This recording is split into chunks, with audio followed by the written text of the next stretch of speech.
என்னதான் வந்து big pass முடிஞ்சிருந்தாலும், big பாஸ்லேருந்து வெளியில வந்த கண்டஸ்டன்ட்ஸ் நம்மளுக்கு இன்னும் கன்டென்ட் குடுத்துட்டே தான் இருக்காங்க. பிக் பாஸ் முடிஞ்சே இன்னும் 1 மாசம் கிட்ட ஆகப்போது. இப்போ அந்த வரிசையில நம்ம ஸ்கேம்ட்ரா இல்ல, சாண்ட்ரா அவங்க ரீசென்ட்டா பேசின ஒரு இன்டர்வியூ பத்தி தான் நம்ம இந்த வீடியோல பார்க்க போறோம். வீடியோக்குள்ள போறதுக்கு முன்னாடி, என்னோட யூடியூப் சேனல சப்ஸ்கிரைப் பண்ணாதவங்க சப்ஸ்கிரைப் பண்ணிக்கோங்க. அப்பதான் நான் போடுற எல்லா வீடியோஸும் உங்களுக்கு உடனே வந்து சேரும். இப்போ அந்த இன்டர்வியூல அவங்க வந்து நெறைய இன்ஃபர்மேஷன் பேசியிருக்காங்க. அவங்க ஹஸ்பண்டா இருக்கட்டும், இல்ல அவங்க 2 குழந்தைங்களா இருக்கட்டும், அவங்களலாம் கூப்பிட்டு நெறைய இன்டர்வியூ வந்து ஒரு சேனல் வந்து எடுத்திருக்காங்கன்றத வந்து நம்ம பார்த்திருப்போம். இப்போ அவங்களுக்கு அதுல நடந்த நெறைய விஷயங்கள பத்தி அவங்க டிஸ்கஸ் பண்ணிட்டு இருக்கும்போது நம்மளுக்கு தெரியும். பார்வதி வந்து அவங்கள வந்து இந்த மாரி தள்ளி விட்டுட்டாங்க. அதுக்கு அவங்க ரெட் கார்டும் வாங்கிட்டாங்கன்றது தெரியும். அண்ட் ஃபைனலா கடைசியா முடியும்போது அவங்கள பார்வதிய கூப்ட்டு இத அட்ரஸ் பண்ணி, பார்வதி வந்து அதுக்கு முறைப்படியா வந்து மன்னிப்பும் கேட்டாங்க. நான் என்னோட ப்ரீவியஸ் வீடியோலயே பிக் பாஸ் பத்தி பேசும்போது நான் சொல்லியிருப்பேன். அப்போ வந்து அவங்க அது வந்து உண்மையா கேட்டாங்களா? இல்லையான்றது தெரியலன்ட்டு. இப்போ சாண்ட்ரா அந்த விஷயம் பத்தி இதுல வந்து பேசியிருக்காங்க. இந்த மாரி அவங்க ஜென்யூனா வந்து அவங்க என்கிட்ட மன்னிப்பு கேட்டாங்களா? அப்படின்றது வந்து எனக்கு தெரியல. அது எப்படி வேணா இருக்கட்டும். ஆனா, என்ன கேட்டீங்கன்னா, நான் உங்கள மன்னிச்சுட்டேனான்னு கேட்டீங்கன்னா, கண்டிப்பா நான் வந்து மன்னிக்கல. ஆனா, அந்த இடத்துல வந்து ஒருத்தவங்க நம்மள சாரி கேட்கறாங்க அப்படின்னா, சரி நம்ம கண்டுக்காம இருக்க முடியாதுல்ல. சோ, அதனால தான் வந்து நான் அந்த மாரி பண்ணேன். ஆனா, நான் கண்டிப்பா அத மன்னிக்க மாட்டேன். என்ன மாரி இருக்கிற நெறைய அம்மாக்கள் வந்து அத மன்னிப்பீங்களா? அப்படின்ற மாரியான ஒரு கேள்வியும் கேட்டிருக்காங்க. கண்டிப்பா வந்து அது வந்து யாராலயும் வந்து அவ்வளவு சீக்கிரத்துல மன்னிக்க முடியாது. ஏன்னா, அவ்ளோ பெரிய ஒரு டெலிவிஷன்ல வந்து அவ்ளோ கோடிக்கணக்கான பீப்பிள்ஸ் வந்து பார்க்குற ஒரு இடத்துல, அவங்களுக்கு அந்த மாரியான ஒரு விஷயம் நடந்திருக்கு. அவங்க என்னதான் பொய் சொல்றாங்க, இல்ல டிராமா பண்றாங்க, எந்த வேணா இருக்கட்டுமே. ஆனா, அவங்களுக்கு அங்க நடந்ததுன்றது வந்து கண்டிப்பா வந்து அத அக்செப்ட் பண்ண முடியாத ஒரு விஷயம் தான். இதுல வந்து அவங்க அடுத்ததா என்ன சொல்லியிருக்காங்கன்னா, எனக்கு வந்து அங்க நெறைய விஷயங்கள் வந்து நடந்திருந்தாலும், எனக்கு எதுனா ஒண்ணுன்னா அங்க எனக்காக யாருன்னா வந்து நிப்பாங்கன்னு நீங்க நினைக்கிறீங்களா? என்ன நான் தான் வந்து பாதுகாக்கணும் அப்படின்னு சொல்லியிருக்காங்க. ஏங்க கானா வினோத்தா இருக்கட்டும், இல்ல சபரியா இருக்கட்டும், அவங்களோட டாஸ்க்க கூட பொருட்படுத்தாம, உங்களுக்கு அந்த மாரி ஒண்ணு நடந்திருக்கு. நீங்க விழுந்துட்டீங்க. உங்களுக்கு வலிக்குது அப்படின்றதுக்காக, உங்கள பார்க்கணும் அப்படின்றதுக்காக அவங்க வந்து அந்த கேம்ல இருந்தே வந்து வெளில வந்திருக்காங்க. எத பத்தியும் யோசிக்காம, அந்த டாஸ்க்க பத்தி கூட யோசிக்காம அவங்க வெளில வந்துட்டு இருக்காங்க. ஏங்க உங்க மேல வந்து ஒரு ஒரு அனுதாபம் இல்லாம உங்களுக்கு எதுனா ஒண்ணு நடக்குதுன்றதுக்காக, அப்படியே சரி நம்ம இத வந்து பார்க்க தேவையில்ல, கண்டுக்க தேவையில்ல அப்படின்னு இருந்தாங்க. உங்களுக்காக வந்து இறங்கி நின்னாங்க. ஆனா நீங்க இந்த மாரி ஒரு பெரிய ஒரு இன்டர்வியூல வந்து நீங்க இந்த மாரி சொல்லலாமா? அது வந்து அப்போ உங்களுக்கு ஹெல்ப் பண்ணவங்களுக்கு வந்து நீங்க காட்டுற நன்றி இதுதானா? அப்ப உள்ள இருக்கும்போது அவ்ளோ பேசுனீங்க. இப்ப வெளில வந்து அப்படியே வேற மாரி பேசுறீங்க. எத நம்புறதுன்னே தெரியல. நீங்க இருந்து இருந்து இருந்து இருந்து மாத்தி மாத்தி பேசுறீங்க. பார்வதி தான் உங்களுக்கு உள்ள கிடைச்ச நல்ல ஃப்ரெண்டுன்னு சொல்றீங்க. எஸ் கரெக்ட் தான். நீங்க நெறைய இடத்துல பார்வதிக்காக நின்னுருக்கீங்க. பார்வதிக்கு நீங்க நல்லதும் சொல்லியிருக்கீங்க.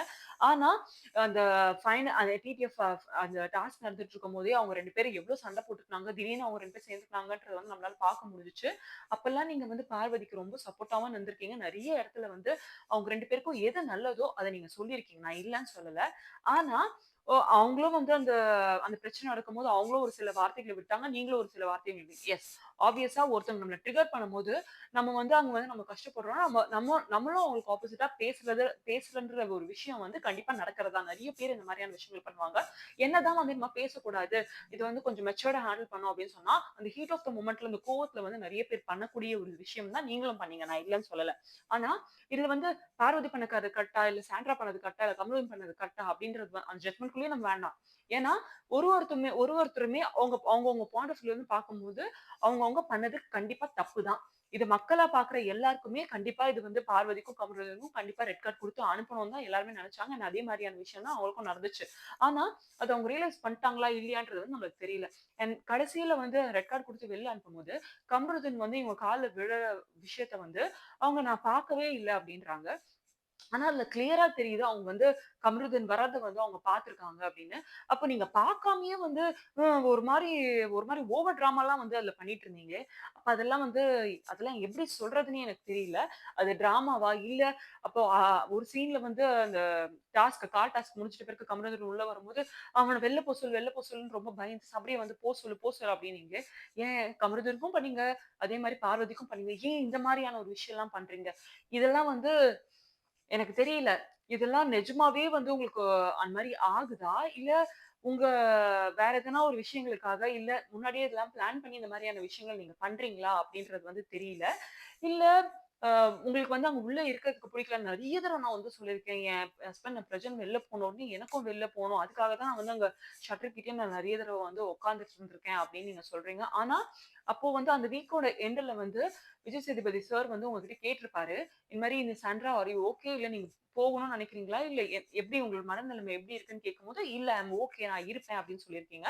அப்போ இப்ப வெளியில வந்துட்டு நான் நெறைய தடவ 1000 தடவைக்கு மேல நான் வந்து வெளில போணும்னு நான் நெனச்சேன். ஆனா நான் கேட்டேன். ஆனா அவங்க ஒத்துக்கல அப்படின்னு சொல்லியிருக்கீங்க.